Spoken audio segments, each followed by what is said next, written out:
we're at 8:30, and so I want to make sure to welcome everybody. And we've survived another session. Yay! Woohoo! Every every session is a little bit different, and the legislature is constantly churning, and that this coming year will be no different. As many legislators retired this year. And so we'll have different changes in leadership. Senator Ann Rust is going to be retiring, who has chaired the tax committee for several years. And we're all hoping that Aisha Gomez will not be the tax chair next year.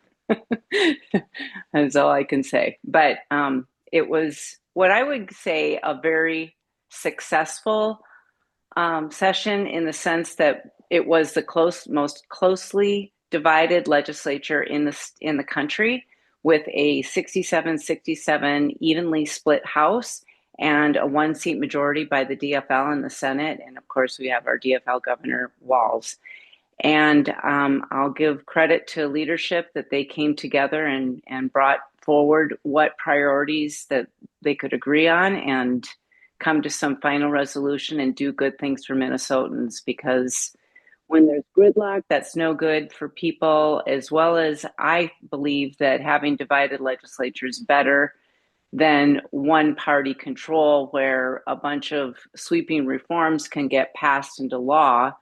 And that was one of the DFL priorities, is not to undo any of those laws. And pretty much that was the case. And so I know that our team was working very, very hard all session, and I testified several times on multiple bills. And we also met with several legislators over the course of the session to talk about our issues that are important to us and hopefully move things forward. And some of those things we were able to pass, and some of those things we are still going to be continuing to work on. But overall, I'd say that when you're having everybody work together, you end up with better legislation. And when you have all stakeholders at the table, it becomes something that has longevity and can work for people in the long run.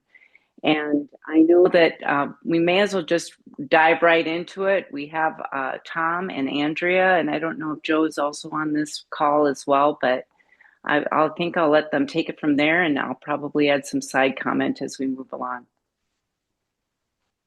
Sounds good. And good morning, everybody. You don't know me, I'm Andrea Rao, and part of the team here at Winthrop. Unfortunately, Joe Magnoli is not able to be with Tom and I this morning. He is actually on the way to his son's college graduation out of state. So we are very happy, actually, that the legislative session is over, and Joe has the opportunity to do that without the legislative session hanging over him. So one of the great things about being on a great team like Winthrop is we work well together like that. But Roz, actually, I thought you did a really good intro, and I like the framing of this was a really difficult session with the tie and the closely divided legislature, and frankly, really different priorities between the House and the Senate. But it is when folks come together and actually, both sides have to compromise, that you get, as you said, the longevity in legislation. I think we see the opportunity for kind of whiplash when one party is in control and can do things, and then you come back the next session and the other party is really in a lot of control, and things hadn't been really negotiated between the two. And so then you see things kind of trying to move back and forth. And better path forward, I believe, and as Roz said, is taking incremental steps in the direction that all parties can kind of agree to. So that is what we saw this year. And with that backdrop, I'll let you go to the next slide and kind of kick us off here. We're going to just start with a little bit of kind of background of where the Minnesota legislative session started this year. As Roz mentioned, we did have a very divided government, as closely divided as it can possibly be. And as I think most folks know, Minnesota is very much an island in that. Most states are either really red or really blue, and Minnesota is a huge mix of the two. We used to call that purple. I don't think it works to call it purple because the parties are really divided as well. It's not like when you have a bunch of Republicans and Democrats and they're trying to work together. The compromise, the middle ground is hard. There aren't very many people in the middle. There are a few, folks, elected officials that are kind of in the middle and towards the center, but we see a lot more separation between the parties now than what we have over the last several decades. And so that also really changes the dynamic as well. But coming into this legislative session, we knew that there were going to be some really targeted policy areas. The Republicans had really been talking about fraud for the last year. We knew that that was going to be a priority. We didn't know for a long time, but it became apparent very quickly that responding to the actions of ICE was going to be a strong priority for the Democrats and very much top of mind. And so that really changed the dynamics and influenced stuff that was happening as well. Recall that last year, Minnesota passed our 2-year budget, and we are not facing a current budget deficit in the existing biennium. And so we really had no need to necessarily make any changes to the budget. Typically, in the second year of a biennium like this, we would have a supplemental budget. We did end up passing a small supplemental budget, but it wasn't as much of an issue this year as it often is, because we didn't have to pass it. And so that it changes the dynamics some as well. Some of the other really targeted kind of policy issues as well. Federal tax conformity was top of mind for a lot of folks. Healthcare, including the Hennepin County Medical Center, but other healthcare issues as well, including conformity to HR 1. I know this isn't necessarily in all of your wheelhouses, but it was a really big deal on the healthcare front. There were several other smaller issues that were really kind of taking up a lot of the conversation and space. And I guess chief among those as well is the bonding or capital investment, which is typical in the second year of a biennium that we pass one of those bills. So, we have all of those issues that were out there. We also had in November, as I think folks are probably aware, we have basically everybody on the ballot in Minnesota that holds elected office from the state and federal level. All 201 legislators are up for election. The governor, the attorney general, the auditor, secretary of state, they are all up for election. And on the federal level, as is always the case, we have all of our members of Congress and one member of the United States Senate. And the lone person that wasn't up for election this year is Amy Klobuchar. But of course, she's running for governor. So essentially, it's like that seat is kind of on the ballot too, even though we won't be voting for it in November. And so we're really looking forward. We are seeing that there's, going to be very different political dynamics next year. And as legislators and elected officials are considering, what to do this year, that's weighing on them as well. Both from, is this going to help me or hurt me in the election, as well as, should I hold off on really pushing on this issue because maybe I'll be able to get a better position next year. And so those types of dynamics come into play as well. All of this, though, really led to, in the end, a lot of compromise. Had to really replace this large-scale ideological ideas. Republicans did have, they had held the speaker in the House, and so they could really control what legislation came up. And they were able to stop any legislation that the Democrats would have otherwise been able to pass had they not had this power sharing agreement and equal representation in the House. So because of that, we did see a lot of compromise legislation and not huge major changes, but rather smaller incremental changes. With that, I think we can go to the next slide. And this is, kind of a lot of the same. I kind of combine these two slides, honestly, when I talked here. But I can't really overestimate how difficult of an environment the tie in the House is, along with the very closely divided Senate. It's just a really unusual type of situation to work in, where what usually happens in a legislative session, it was really all different because of that. And so it's just a really different dynamic. Um, and at the end of the day, we did see, as we often do, that the key negotiations took place behind closed doors between Governor Walz, Speaker Lisa Dameth, Leader Stevenson, and Senate Majority Leader Aaron Murphy. And they really kind of put together the key markers of the broad bipartisan agreement for the total package of the legislature. And then they kicked it back to their committee chairs to figure out some of those details. But to be honest, a lot of the committee chairs really struggled to be able to negotiate.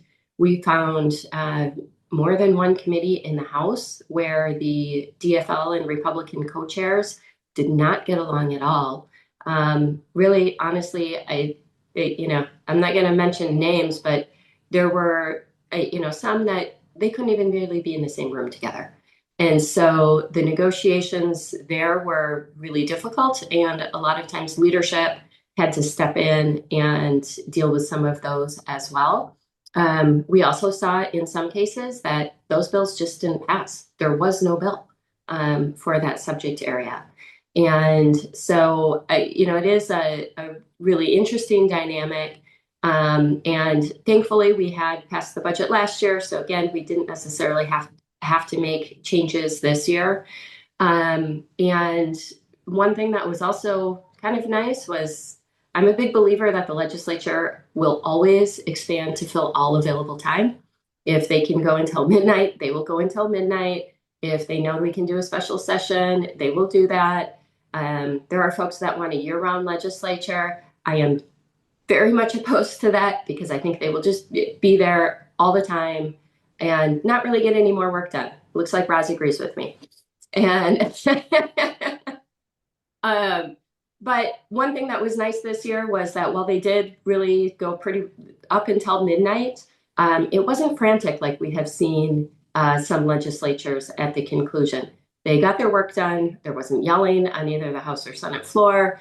The speaker or president didn't have to gavel people down in order to get the final bills passed. We actually saw in both the House and the Senate, them kind of wrapping up their work about 15 minutes early, and then each of them working to try to pass a last minute bill priority that somebody wanted that wasn't really part of the agreement. But so that's, really kind of a lot of what shaped this legislative session. And now I'm going to turn it over to Tom to talk a little bit more about some of the details on what actually happened on a broad sense. Thank you, Andrea. And you can go to the next slide, Stephanie. And we're going to start getting into some of the specific issues. And you're going to notice, as we get going, notice a trend, thanks to Roz's former colleagues in the House Republican caucus. All the really bad stuff that we would fear, thanks to the tie in the House, didn't happen. So we were lucky to have some sort of buffer. But the primary purpose of a even year budget session like this year or supplemental session, is for the legislature and the governor to take a look at the state budget and to make sure that the revenues are coming in like they expect and expenditures are what they expect. And if there's a big deficit, then you can make changes for the remaining year and a half of the biennium, or by the same token, theoretically, if there's a big surplus, you can return the money. So the other thing that is important is that they use it for a bonding year. In this case, the state had a $3.7 billion surplus and then a $377 million surplus in the 28-29 biennium. So obviously more money in the short term, less money in the long term. So anything you spend today, they tended to look at it. Anything you spend in the current biennium would then reduce money in the next biennium. And for as much as we can say that Republicans and Democrats disagree in our state, they do agree that we should balance our budget and keep it balanced through our, through the horizon of our budget cycles. And we just, as Republicans and Democrats, they just disagree on how to do it. The Republicans want less government. The Democrats want to tax the hell out of people like you. So, but they have the same goal. So in this case, with the 3.7, they came up with a supplemental budget of about 660 million. Most of that was in the current biennium. And the primary, kind of the primary dynamic that played out as session went on was there was this need for Hennepin County Medical Center. You may have seen it in the news, but for various reasons, they were about ready to go under and they needed help funding wise, as did North Memorial and other hospitals.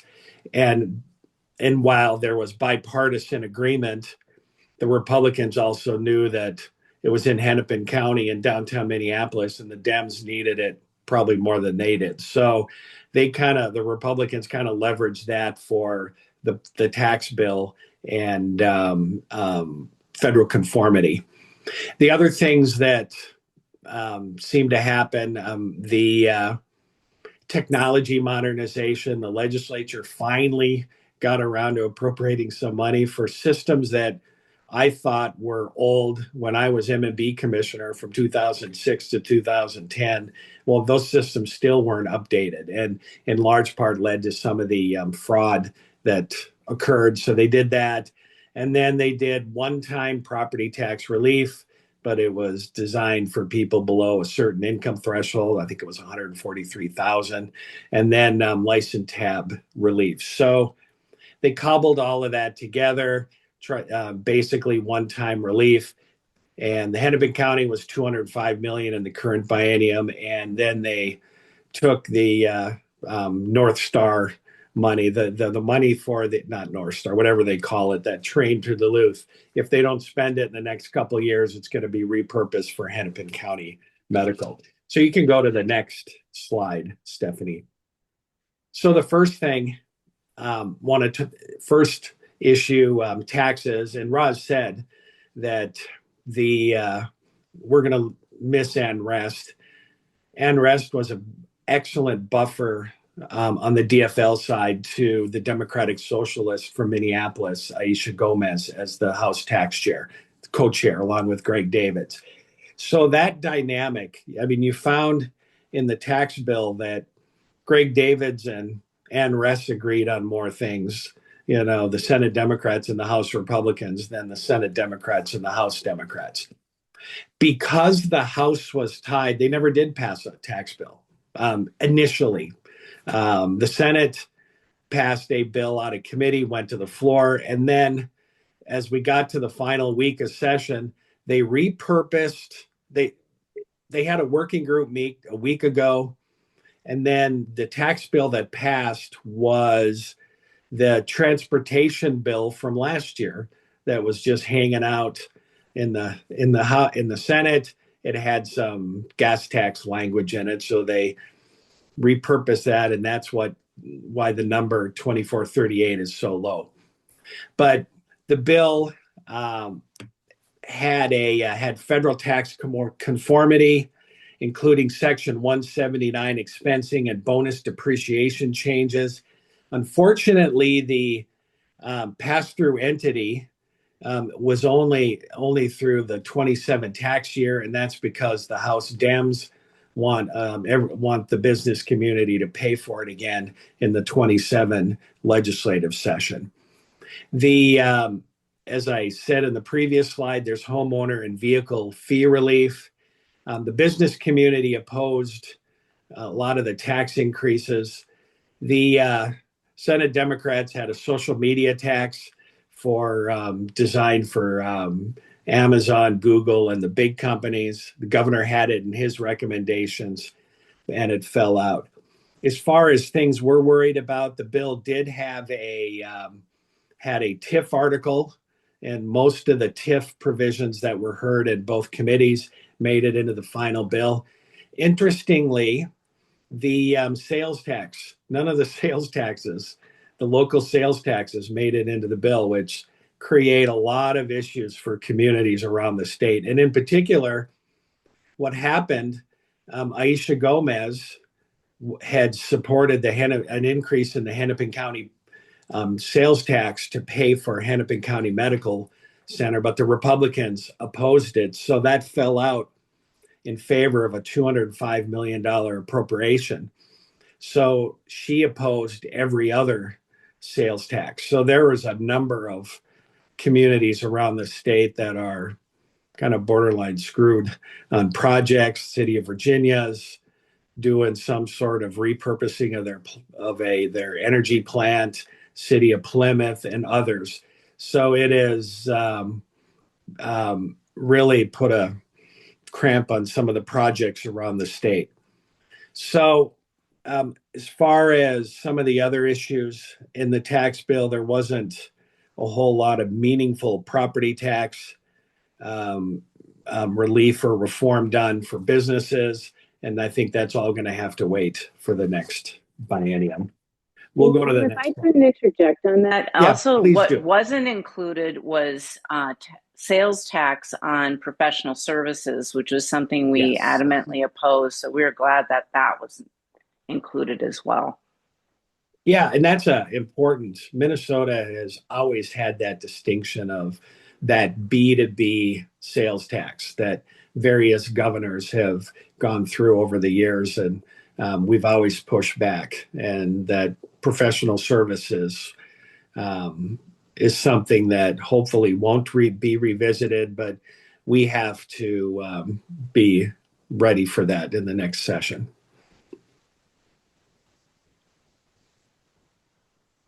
So in the second year of a biennium, as Tom mentioned, the supplemental budget is always a priority. But the other thing that is always a priority is capital investment or bonding, as we usually refer to it as. And in fact, a lot of times around the Capitol, the second year of the biennium is often referred to as the bonding session.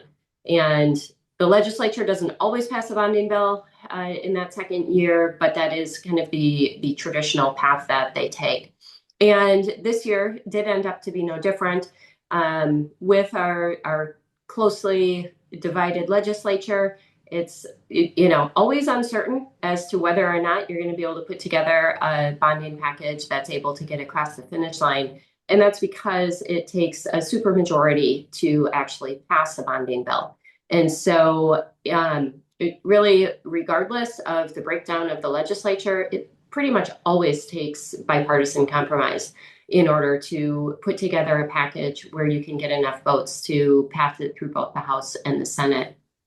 And this year was no different. Frankly, from pretty early on, it was apparent that, really all four of the caucuses wanted a bonding bill. But again, it's just kind of getting to the point where, okay, how big is the bonding bill going to be? And what projects are going to be in it to determine if you can really get it passed and over the finish line.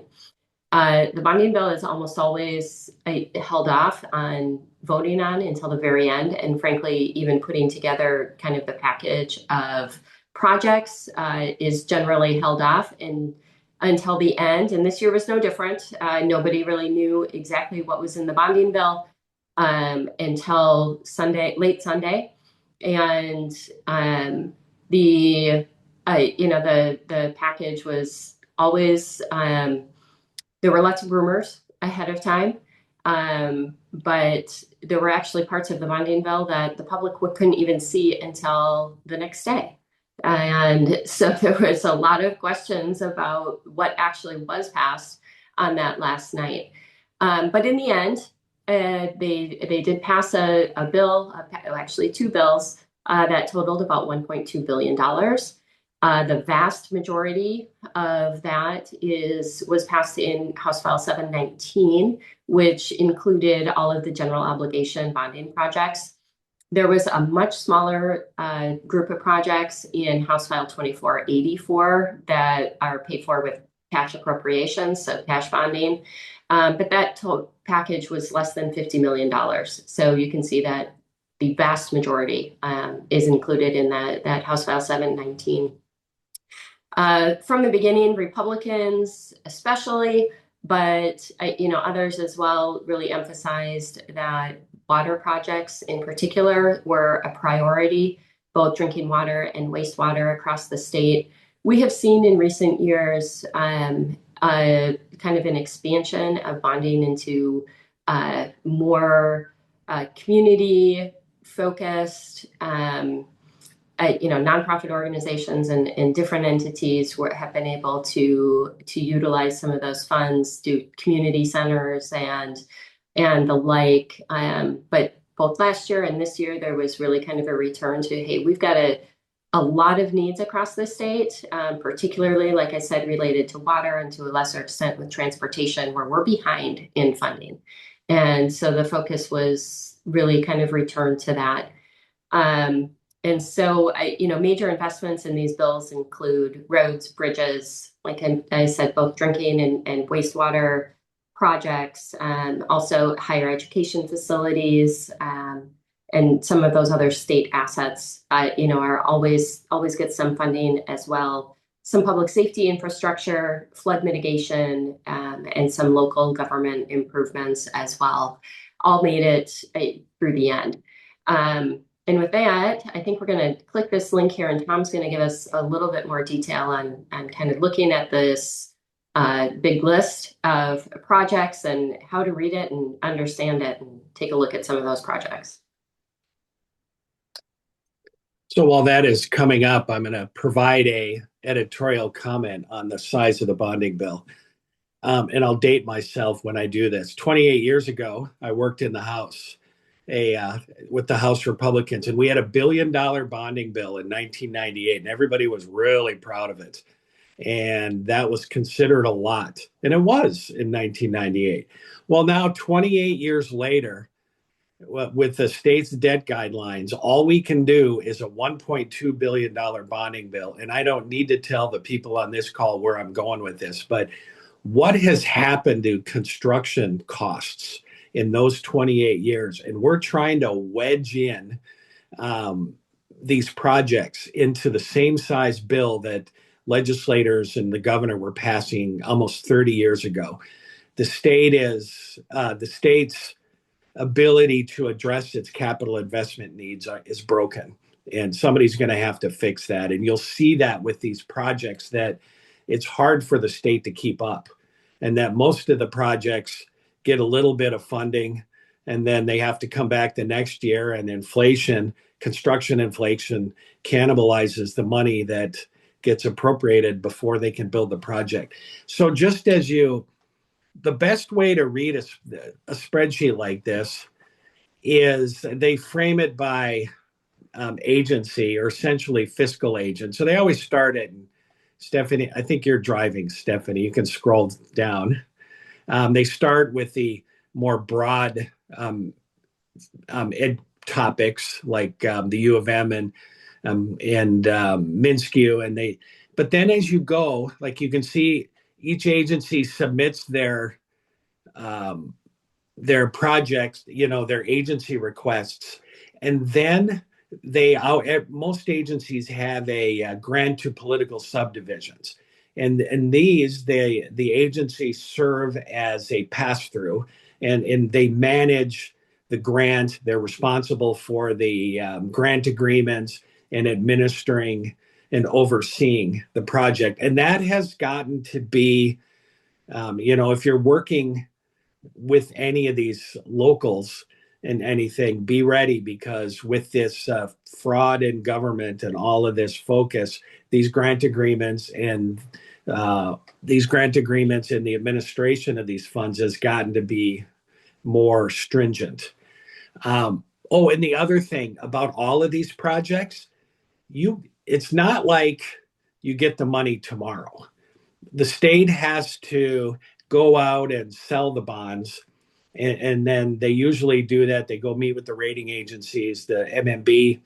We used to do it in August, and then the bond sale occurs in early September, and then the funds aren't actually made available until basically this construction season is over. The only money that is available is when you see HEPRA, which is admin's account to update buildings, and the same thing with higher ed.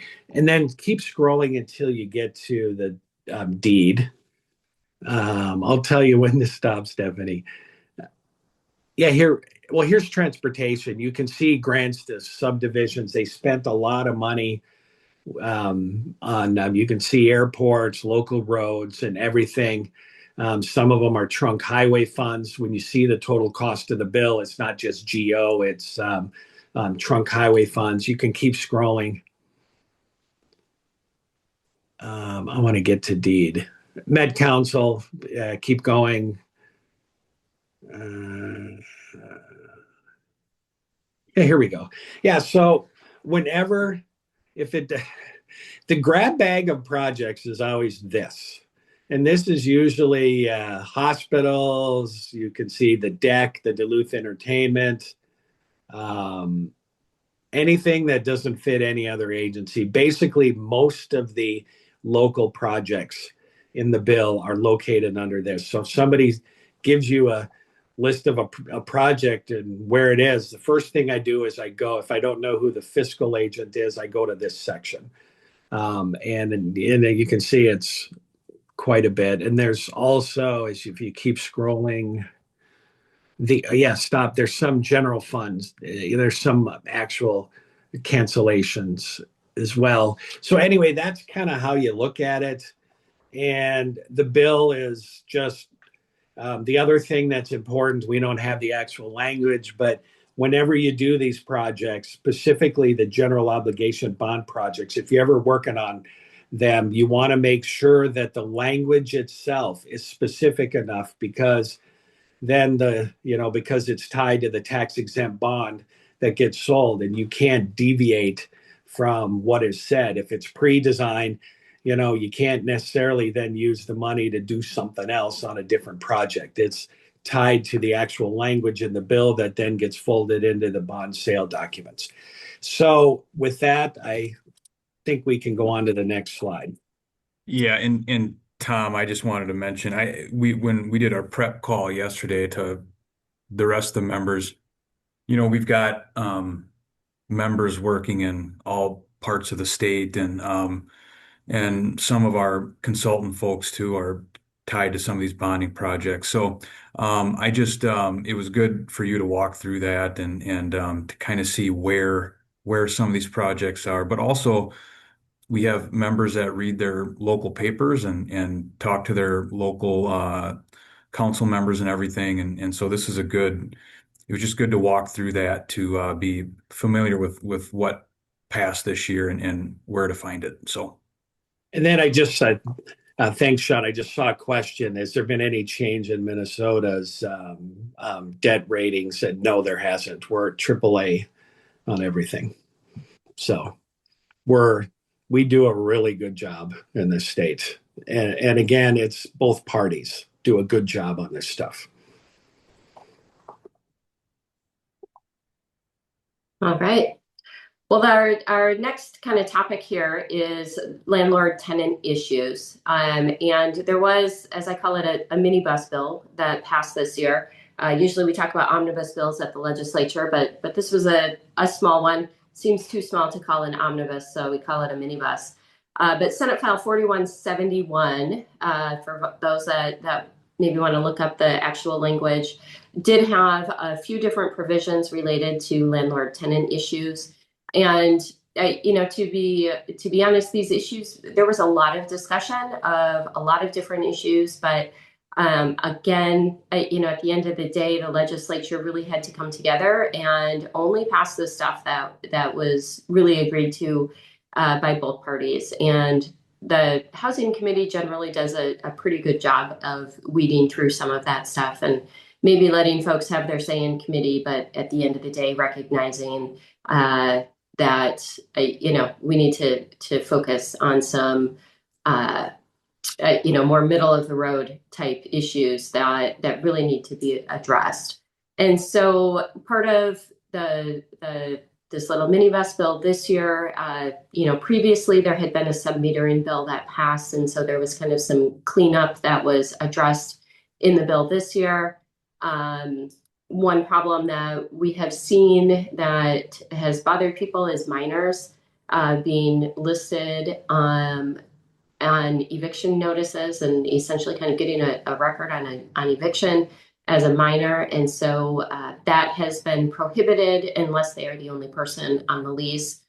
The legislature also created an expedited eviction process that can be used in very targeted, specific types of cases. We'll continue to see these issues continue to be addressed, both for commercial and residential property folks.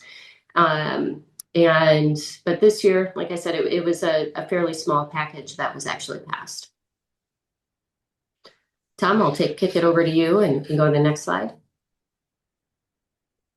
Well, we on this non-disclosure agreements on the data centers, you could probably write a novel on what happened this session, but the beauty of everything that happened was nothing happened, thanks to the House Republicans. But there was a confluence of far-right Republicans and far-left kind of democratic socialist legislators like Senator Aaron May Quaid, and on the left with Representative Steve Drazkowski on the right, and then in the House, Representative Emma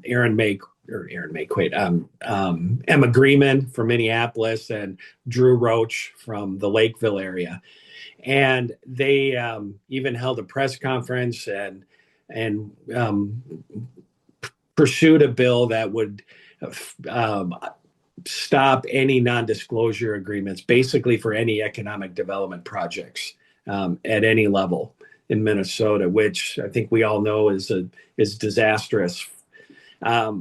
There was a narrower alternative offered by Senator Grant Housechild of the Iron Range. Didn't have a House companion, and it would have just limited those NDAs to elected officials. And in the end, the bill passed the Senate, but thanks to the House Republicans, it never really had an avenue to pass in the House. And that's where having the Republicans cut the deal early in, a year and a half ago to put Lisa Damath in the Speaker's chair, it meant an awful lot. They didn't have to take the message up. They could basically prevent any vehicle from coming to the floor that had this language in. If this, if the straight up non-disclosure for any economic development projects had showed up on the House floor, it would have passed, because you probably had there were a handful of kind of the far right libertarian type Republicans that would have ended up voting for it. So this is something that I think the business community in general has to be ready to fight in sessions going forward, and why these elections coming up are important. Hey, you can Tom, go to yes. On the NDA, so you had mentioned that the NDA was for all economic development. I just want to be clear on that. I was led to believe that it was heavily focused on data centers. So did it start out just for data centers and then No, keep it started expanding? out and it got limited. Their Okay. preference, Sean, was basically any project, and then got narrowed as the time went on. But their preference is no NDAs. Okay. Thank you. You can go to the next slide. Oh, you did. Yep, we're there already. All right. Yeah. So the next issue is one that you folks have heard about, I know, for at least a couple of years, I think maybe a few years, with this data protection requirements regarding property tax proceedings. And, Roz, I know that you were, much more involved in this, testified at some of the hearings. I know we were really hopeful that this legislation would pass this year. But it did not, unless it got snuck in somewhere where I haven't been able to find it yet. But unfortunately, it looks like this is an issue that we will continue working on next year. But it is very complex and complicated, and has a number of players that have struggled to fully understand exactly, how these proceedings work, what the data requirements are, and some of the concerns that we have. So, Roz, I don't know if you want to say anything more, but this issue, as I understand it, will continue. Yes, and this has to do when you do property tax appeals, and basically the county assessors blocked it from moving forward. But one area that we did have really agreement on was a 30-day grace period, of which I was hoping, that could have at least moved forward. And I think next session, we're going to have that more as a standalone bill only, and continue to work with the counties on trying to address how people's data cannot become public if they choose to appeal their property tax assessment. That's really what it's all about. But there should be a vehicle where if they've addressed the August 1st deadline by getting all the information, and right now the counties are saying, oh, well, you missed this one little T that you didn't cross, and so therefore you're going to have to wait a whole nother year. We want to have a 30-day grace period to address those smaller issues. And I think that is something that they can certainly agree to. But my goodness, I was hoping we could have gotten that over the finish line this time, as much as we worked on it. But there's always next time. Thanks. You can go to the next slide. So nothing of major I'll talk about this specifically, but as far in the energy space, nothing of consequence except a study on nuclear power passed. And the reason is, and I wish I would have wrote down when this happened, but the dysfunction between the two House co-chairs was epic. It was, the DFL co-chair is a, lefty progressive, Patty Acom from the West Metro, my God, the Earth's going to end unless we all go back to the woods and live without energy. And then you got Chris Swedinsky from the New Ulm area. And there was a exchange on the House floor on a totally unrelated bill in which Swedinsky stood up and was making some political point that the Democrats were asleep at the wheel and complete no-shows, blah, blah, blah, blah. And he sits down. Patty Acom stands up and says, Representative Swedinsky, that describes how you performed as my co-chair. You were asleep at the wheel and a complete no-show. And you could hear the whole place, ooh. So it was, from that point on, bills like this, the energy standards, didn't have a chance. It was authored by Katie Jones, who is a new Minneapolis rep who took over for longtime member Frank Hornstein in South Minneapolis, the uptown area, and then Jen McEwen from Duluth. And it basically would force on bigger buildings mandatory standards and emissions reductions, which would have raised costs, not necessarily the thing that these inner cities want to do with these type of things. It failed to advance, had a lot of opposition from us, from the business community, and from the utilities, and didn't really have a chance, but is more of a canary in the coal mine type of thing that maybe it's something we're going to have to fight next year if there's a trifecta.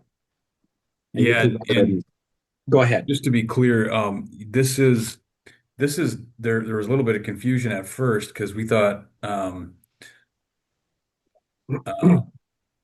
this was similar to what had already passed a couple years ago in the building performance standards. But this is really the next step, and I want to thank the folks at United Properties for kind of bringing this up to our group. Um, and so this is mandatory reductions that they're targeting for your building. So now you just have to report your energy usage. This is kind of that next step, and they're modeling it after different cities. And so Chris Wold and Janelle at United Properties, thanks for bringing this up, and we are going to continue to stay focused on this issue. So, You can go to the next slide, Stephanie. So looking forward to next year, we're going to see, as we mentioned earlier, really different dynamic next year. We don't know exactly what that will be. There's a lot of folks that are frankly expecting another DFL trifecta, but that is certainly not assured. We have seen, politics change very quickly in today's world. And, 6 months ago, we never would have imagined that, everything that has happened in Minnesota would have happened. And we've got, several months before the election. And so it's, hard to say exactly what the Minnesota legislature will look like next year from a political perspective, exactly who will be our governor. But we do know that things will change a lot. We already have just over 20% of our legislators, our current ones, have announced that they are either retiring or running for a different office. So we're going to see a lot of turnover there. We will have a new governor. Things will be different. And, those election outcomes will definitely shape the future legislative priorities that we see next year. We absolutely, though, know some things that will be on the horizon. These will be issues that folks will be interested in. It'll be more so how are they addressed, that will really change depending on the outcome of next fall's elections. But budget sustainability, as Tom mentioned earlier, right now our budget is okay, but if you continue looking into the future, we've got some problems on the horizon. And so making sure that we have a sustainable budget is certainly will continue to be a concern. There are a number of issues related to healthcare. A lot of our rural hospitals are really struggling. And as we all know, healthcare just continues to get more and more expensive. And so affordability type issues with that will certainly continue to dominate a lot of conversation as well. We talked about, we put a lot of money into infrastructure through bonding this year, but we still have a lot of needs across the state. Really a lot of needs. And so, we'll see what happens as far as putting more money into infrastructure again. If potentially there could be another bonding bill next year, that's not normal, but that doesn't mean that it's unprecedented or can't happen. And if it doesn't, are we looking at maybe really substantially increasing the amount that we do put into bonding, as Tom mentioned? We kind of have our guidelines that exist right now that are holding us to, this year's $1.2 billion bonding bill, but it's not keeping up. And so continuing to talk about our infrastructure needs across the state absolutely will continue. Housing and workforce issues absolutely they frankly have been issues for the last few years. We're making some progress on some of those issues, but they will continue to be very frequently discussed issues, and there's lots of ideas from both sides of the aisle on how to address those issues. And certainly commercial real estate issues, including, energy regulation, like we just discussed, property taxes, development policies, all will certainly continue to be active issues in the future as well. And Tom and Joe and I will continue to be working with all of you and making sure that we represent you next year. But Tom, I'm going to turn it over to you to talk a little bit more about some of those retirements that we know are coming. And of course, we don't know who's going to lose their elections as well, in addition to those that just aren't running. When we had our meeting yesterday, Sean asked for a list for us to take a look at who some of the key retirements are. And so I put more of a subjective list, but the first four are all senior members and on the tax committee that are generally understand and supportive of what you do. Ann Rest, longtime member, and granted, she doesn't always do everything that we want, but she gets it. She understands tax policy and what's good and what's bad. I would say that for each of the four senators, they are all they're all going to be replaced by people who are not as experienced on our issues and tax issues, but they are all going to also be replaced for the most part by people who are farther away from the center on the political spectrum. In Ann Rust's case, it's Mike Freiberg, who's in the House right now, does no background in taxes and more aligns with the progressive left of his party. And then Nelson, Weber, and Miller all have people who will likely be more on the conservative direction. And as far as the House goes, those four individuals I list are all people that can kind of cut deals, are centrist, and we're kind of losing those types as well. So I think it's going to be important to educate candidates and new legislators as they come in and get them up to speed on our issues and how important it is. With that, I think unless Roz or Sean want to comment on the retirements, I think we have a few moments for questions. Yeah, well, thanks so much, Tom and Andrea, for that presentation. And there was a question on whether or not we could share our slides with the group after the call. Oh, yeah. Okay, we can do that. And then I also wanted to point out that we have been working on reforming TIF, and one idea that David Anderson came up with with Brownshoe is a conversion district and working through the TIF framework. And if you would like to participate in helping, I guess, craft that legislation, as well as after we finish doing that, which we're close, we'll continue to reach out to stakeholders and continue that educational piece of it. And that is one of our challenges, is we constantly are trying to educate people about our industry because most people really just don't understand it. And I also wanted to point out that the city of Minneapolis is also considering a moratorium on data centers as well today, I believe, or actually the committee is today, and then the council vote would be in June. So following up on those types of issues, if you have any interest in that, please let me know as well. But I'll put it over to Sean if you have anything else you'd like to add. Oh, and our social event in June too. Yeah, I think that's the biggest thing. Mark your calendars for June 18th. Stephanie, well, you don't need to. Stephanie is gonna fill your calendar for you. So I think we're gonna do Brookview again this year. Wait, Meadow, what's the golf course in Golden Valley? I always get that mixed up. Is it Brookview? Brookview is Yeah. where we've had it before. Yep. Okay.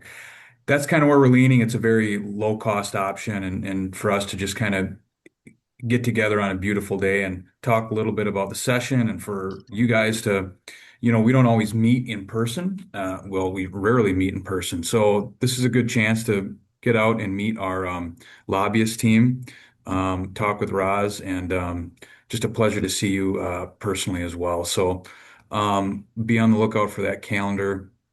And I just I shot the gun too soon, but it's out there. the pack. So the link to the pack is out there. Please, we say it every time, but um, please consider giving to that. Now that the uh, primaries are starting to winnow down who these candidates are. We're actually going to be putting up a one pager on kind of who we're going to be supporting with those PAC funds and everything. So, but needless to say, we have your guys's interest in mind for the LLCs that don't vote. This is the way that we do get some of the influence. So we really need you guys to contribute. $100 would be great.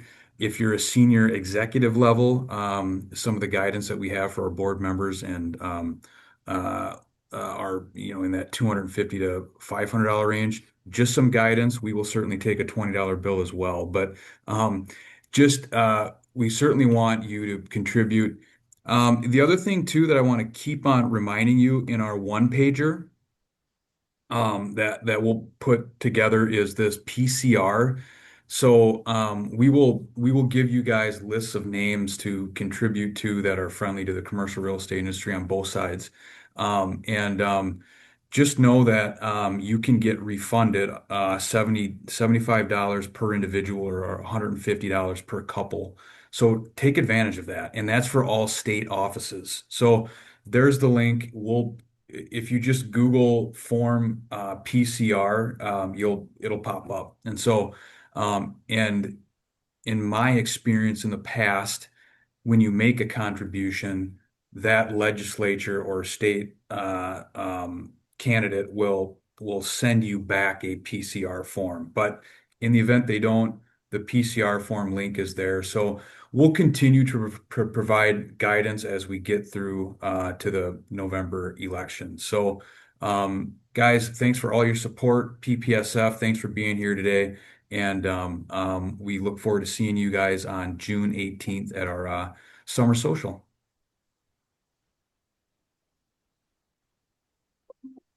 Thanks, everyone. And we'll send around the slides. Okay. Great. Thank you. Thanks, everybody. Good to see ya. Bye. See you on June 18th. Bye.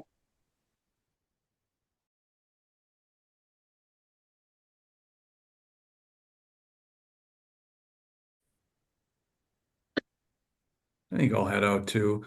Steph, I'm going to send an email on that pack one pager to get that updated. So that's about it.